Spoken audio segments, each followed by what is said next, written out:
Hi, I'm here to talk about the 1619 Project, which is a collection of essays that address not just the history of blacks, but the fact that blacks are the thread to which many of the systems of the United States are connected. So take a few moments and answer these few questions.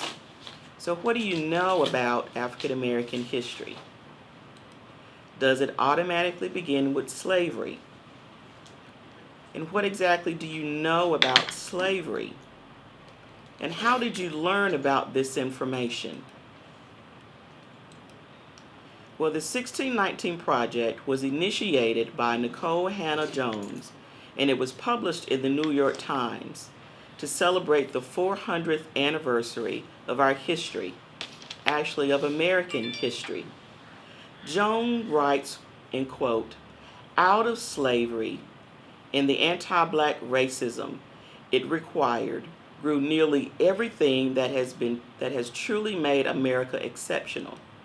Its economic might, its industrial power, its electoral system, the diet, popular music, the inequalities of its public health and education, its astonishing penchant for violence, its income inequality, the example it sets for the world as a land of freedom and equality, its slang, its legal system, and the endemic racial fears and hatreds that continue to plague it to this day."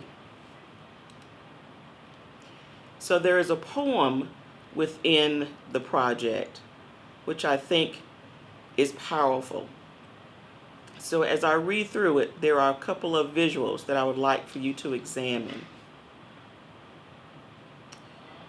The poem is written by Clint Smith and reads, "Over the course of 350 years, 36,000 slaves crossed the Atlantic Ocean. I walk over to the globe and move my finger back and forth between the fringed continents. I try to keep count of how many times I drag my hand across the bristled hemispheres, but grow weary of chasing history that swallowed me. For every 100 people who were captured and enslaved, 40 died before they ever reached the New World. I pull my index finger from Angola to Brazil and feel the bodies jumping from the ship. I drag my thumb from Ghana to Jamaica and feel the weight of dysentery make an anvil of my touch. I slide my ring finger from Senegal to South Carolina and feel the ocean separate 1,000,000 families. The soft hum of history spins its tilted axis, and a cavalcade of ghost ships wash their hands all that they carried." A powerful poem that has us consider the Middle Passage. But of those who were here in the Americas, the colonies prospered through that slavery. Those slaves were bought and their labor aided in that prosperity. They cleared land. They prepared it for planting. They dropped the seeds within that land. They maintained the crop and they harvested it. Some of the crops included tobacco, indigo, rice, and cotton, among others. But the exportation of cotton garnered more money for the colonists, which unfortunately resulted in the expansion of slavery. Our author Hannah Jones points out that Black Americans have also been and continue to be fundamental to the idea of America. She points out that the Declaration of Independence nowhere mentions the enslaved. In fact, she states that the idea of equality and the unalienable rights of life, liberty, and the pursuit of happiness were not considered ideas to the 1/5 of the country. but yet the actions and labors of blacks are interwoven in American democracy. Slaves built the plantations such as Mount Vernon for George Washington and Monticello for Thomas Jefferson. Slaves and free blacks built the White House. Slaves also built the Capitol building, which houses the congressional membership. And an enslaved man by the name of Philip Reed helped to create the bronze statue of freedom that adorns the top of the Capitol building. So while the Declaration of Independence doesn't mention the enslaved, the Constitution does, but very, very coyly.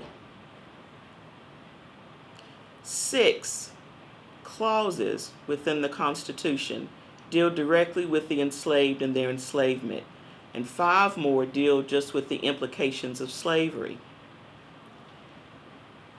Our author, Hannah Jones, denotes that the Constitution protected the property of those who enslaved black people, prohibited the federal government from intervening to end the importation of enslaved Africans for a term of 20 years, allowed Congress to mobilize the militia to put down insurrections by the enslaved, and forced states that had outlawed slavery to turn over enslaved people who had run away seeking refuge. Abolitionist William Goodell wrote in 1853, "If any good founded on falsehood might be called a science, we might add the system of American slavery to the list of that strict science." Citizenship wasn't even part of an idea for the enslaved. In 1857, the U.S. Supreme Court ruled, quote, 7-2, that a slave by the name of Dred Scott, who had resided in a free state and territory where slavery was prohibited, was not thereby entitled to his freedom, that African Americans were not and could never be citizens of the United States, and that the Missouri Compromise of 1820, which had declared free all territories west of Missouri and north of latitude 3630, was unconstitutional. Now, while we did have the Civil War, and I know that many of you understand and remember historical facts about that time, let's move quickly just to the Reconstruction period. During that time, Equal Rights League was created, and its mission basically was to combat discrimination and to organize voters. Sound familiar? Blacks were being elected to positions at not just the local and the state level, but the federal level as well.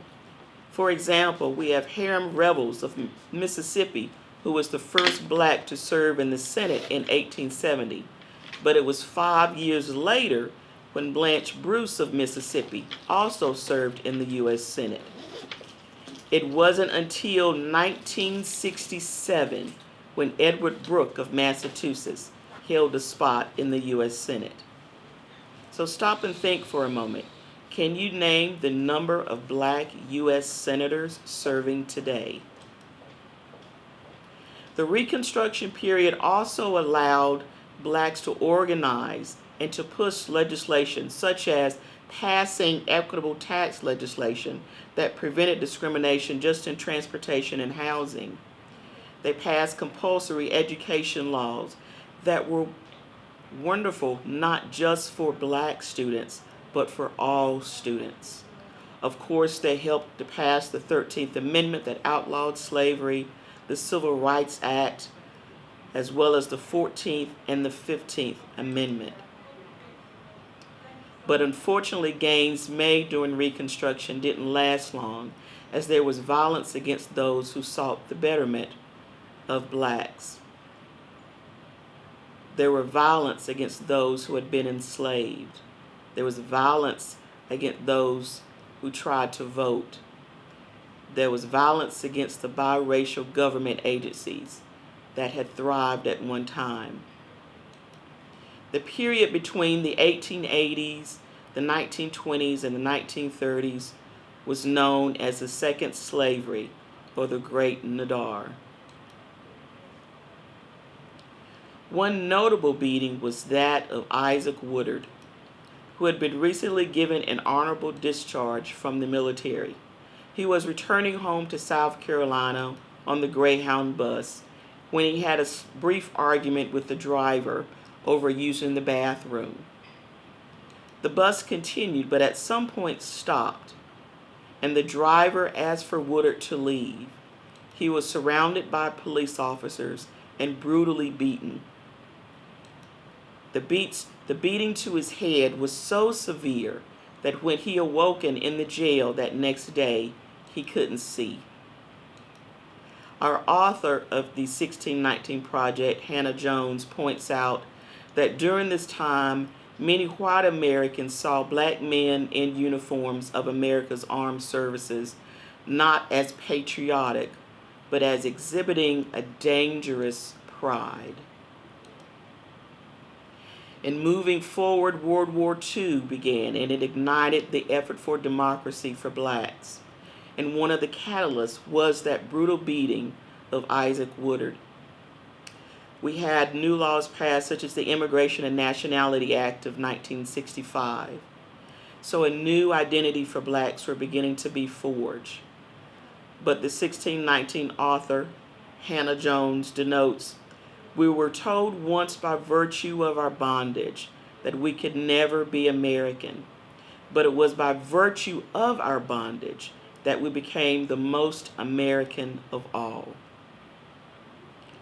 To learn more about the 1619 Project, there is a link to the full PDF version, which contains, again, several essays and poems. You are encouraged to read that, particularly the very first essay, which I just explained, called The Idea of America by Nicole Hannah Jones. There's also a link to a crossword puzzle to assist you in retaining some of the information. Thank you.